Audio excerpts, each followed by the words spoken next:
की सोच है कि समाज के हर तबके के लोगों को ऊपर लाया जाए, उनकी तकलीफ को सुना जाए। सीना तान के कहा कि सवर्णों के बीच भी गरीब है और 10% आरक्षण की घोषणा उन्होंने किया। तो निश्चित रूप से हम प्रयास करेंगे कि उन तमाम समस्याओं के बारे में गंभीरता से विचार करें, राज्य में चिन्हित करें और उसकी जानकारी माननीय मुख्यमंत्री तक पहुंचे, उसका निदान हो। इसको हम नहीं जोड़ सकते हैं कि चुनाव के समय ये सब काम किया जा रहा है, और खास करके सवर्ण समाज जो अभी स्ट्रक्चर सामने है, समीकरण सामने है, वो निश्चित रूप से एनडीए के साथ दिखता है।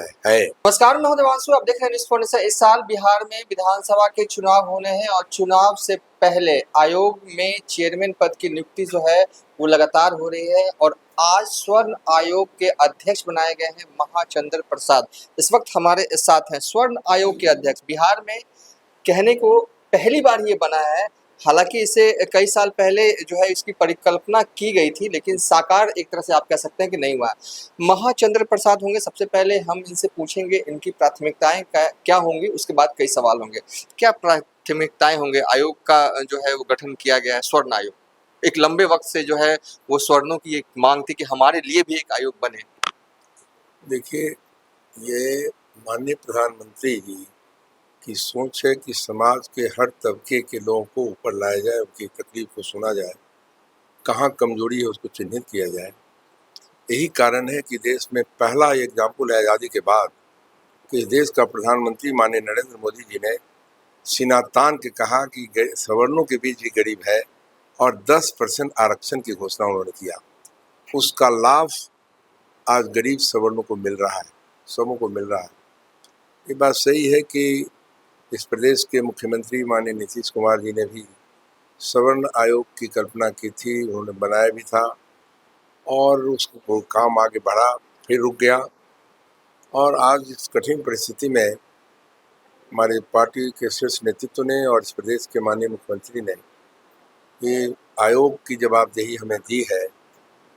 हम प्रयास करेंगे कि जो भावना है, जो सोच है आयोग बनाने का, और इस प्रदेश के मुख्यमंत्री हर समाज के लिए चिंतित है, हमारी भारतीय जनता पार्टी का नेतृत्व वर्ग चिंतित है, तो निश्चित रूप से हम प्रयास करेंगे कि उन तमाम समस्याओं के बारे में गंभीरता से विचार करें, राज्य में चिन्हित करें और उसकी जानकारी माननीय मुख्यमंत्री तक पहुंचे, उसका निदान हो।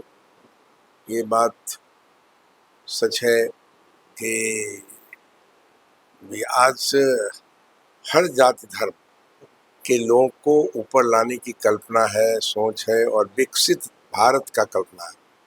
टारगेट है 2047। उसी क्रम में जब हर समाज के लोग आगे आएंगे, उनकी समस्या की गंभीरता से सरकार के स्तर पर ली जाएगी, तो निश्चित रूप से लगता है कि जो सपना है इस देश का, और वर्तमान हमारे जो माननीय प्रधानमंत्री चिंतित हैं कि देश की ऊंचाई, हमें गर्व है, कहने में इतराज नहीं कि आज भारत का नेतृत्व इतने मजबूत हाथों है कि आप देखते होंगे कि आज विश्व स्तर पर यदि कोई पत्ता खड़खड़ाता है तो माननीय प्रधानमंत्री नरेंद्र मोदी जी की खोज होने लगती है। तो आज वही उन्होंने ही सवर्ण को ये लिफ्ट दिया था 10% आरक्षण का दे करके। दूसरे के कलेजा में इतनी ताकत नहीं थी। नहीं सर, सवाल ये देखिए, क्योंकि ये पहली बार बना है तो कहीं ना कहीं जो स्वर्ण है बिहार के, जैसे कि आपका नाम नोटिफिकेशन है, अब सब लोग बिहार के लोग जान गए होंगे कि आप अध्यक्ष बने हैं, लेकिन ये आयोग करेगा क्या? देखिए, जैसे कि हम लोग देखते हैं कि अल्पसंख्यक आयोग जो है उनके हितों की रक्षा करता है। कहीं भी उनके साथ अत्याचार होता है तो कहीं ना कहीं आयोग की टीम जाती है, वहां पर दौरा करती है, जांच टीम होती है।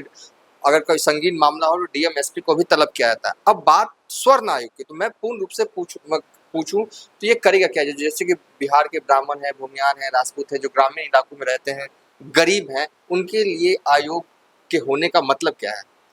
उन्हीं के लिए मतलब है। हाँ। जो परेशान है, तंग है, उनको न्याय नहीं मिल रहा है या फिर गरीबी को झेल रहे हैं, सरकार की योजनाओं का भी लाभ वहाँ तक नहीं पहुँच रहा है, तो निश्चित रूप से ये आयोग बना है, वहाँ तक आयोग पहुँचेगा। और मैं पहुँचूँ, ये उपाध्यक्ष की भी घोषणा हो गई है, मेंबर भी बनाए गए हैं। मिलजुल करके हम लोग प्रयास करेंगे कि नीचे स्तर की समस्याओं को देखें और आयोग का काम है अनुशंसा करना, सरकार तक भावना पहुंचाना। और इस प्रदेश के मुख्यमंत्री भी काफ़ी संवेदनशील हैं और हमारा भारतीय जनता पार्टी का शीर्ष नेतृत्व भी काफ़ी संवेदनशील है। निश्चित रूप से उन तमाम समस्याओं को चिन्हित करेंगे और सरकार तक भावना पहुंचाएंगे, आयोग की भावना वहां तक जाएगी और उसका निदान का प्रयास होगा।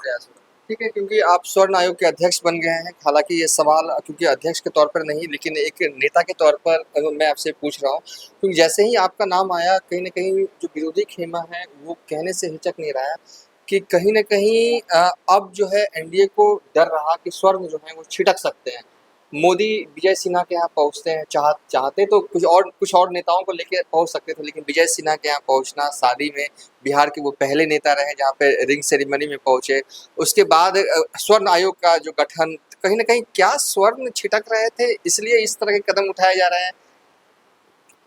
देखिए, अब ये बात तो पॉलिटिकल बात आपने कर दिया आज कि पहला दिन है इसलिए आज जवाब दे दिए, बाद में हाँ, ये बात सही है कि ये इस समाज बुद्धिजीवी समाज है, सवर्ण समाज चाहे अब जाति का नाम आप लें, भूमिहार ब्राह्मण है, ये भी एक सवाल है हमारे सामने कि हमें देख रहे थे हम कि 1931 तक भूमिहार ब्राह्मण कहे जाते थे।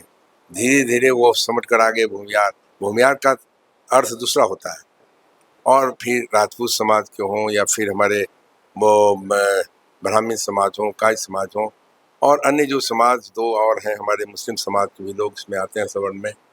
तो इन तमाम लोगों की समस्या तो गंभीर है, काम तो बड़ा है और चुनाव से बहुत मतलब इसको नहीं है।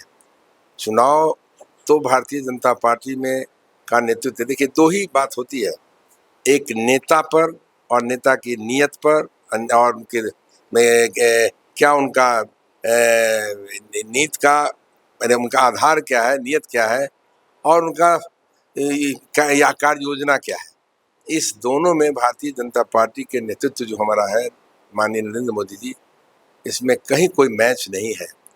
हर समस्या को बड़ी गंभीरता से ले रहे हैं और नीयत भी बड़ा उनका साफ है। इसलिए चुनाव से इसको हम नहीं जोड़ सकते हैं कि चुनाव के समय ये सब काम किया जा रहा है।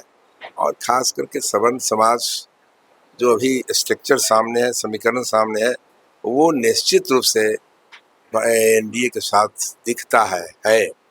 हम लोग उसके लिए नहीं है। अब आयोग बनाने का उद्देश्य माननीय मुख्यमंत्री का रहा होगा, हमारे भारतीय जनता पार्टी के शीर्ष नेतृत्व का रहा होगा कि निश्चित रूप से अब आज़ादी के इतने बरस हो गए तो वैसे समाज में जहाँ कोई पिछड़ रहा हो उसके बारे में भी बातें आए सामने, फिल्टर करके ये आयोग रखे तो वो हमारा प्रयास होगा। उन समस्याओं को लेकर सरकार के सामने रखें और उसका निदान का प्रयास हो। एक आखिरी सवाल, क्या आपकी बेटी विधानसभा का चुनाव लड़ने वाली है? तैयारी तो ऐसी है? देखिए, ये कहना अभी अनुचित होगा कि हमारी बेटी, ये बात सही है कि प्रोफेसर है और बहुत जेएनयू का प्रोडक्ट और हार्डी है। पार्टी के ने उनको जवाबदेही दिया है, सचिव भारतीय जनता पार्टी ने राज्य का बनाया है और वो काम कर रही है। अब इच्छा है, अभी तो यूनिवर्सिटी में प्रोफेसरी का काम कर रही है, उसमें समय निकाल करके पार्टी का भी काम कर रही है। अब चुनाव के संबंध में भी कहना अनुचित होगा कि पार्टी जो तय करेगी वो हम करेंगे या वो बच्ची करेगी, ये पार्टी पर डिपेंड करता है, पार्टी क्या सोच रही है। चलिए, थे महाचंद्र प्रसाद जिन्हें स्वर्ण आयोग का अध्यक्ष बनाया गया, इन्होंने हमसे विस्तार से बात की और बताया कि आयोग बनने के बाद आयोग की प्राथमिकताएं जो हैं वो होंगी क्या और कैसे स्वर्णों को, गरीब स्वर्णों को इसका फायदा जो है वो मिलेगा। फिलहाल अभी तक के लिए इतना ही। आप देखते रहिए न्यूज़ फॉर नेशन।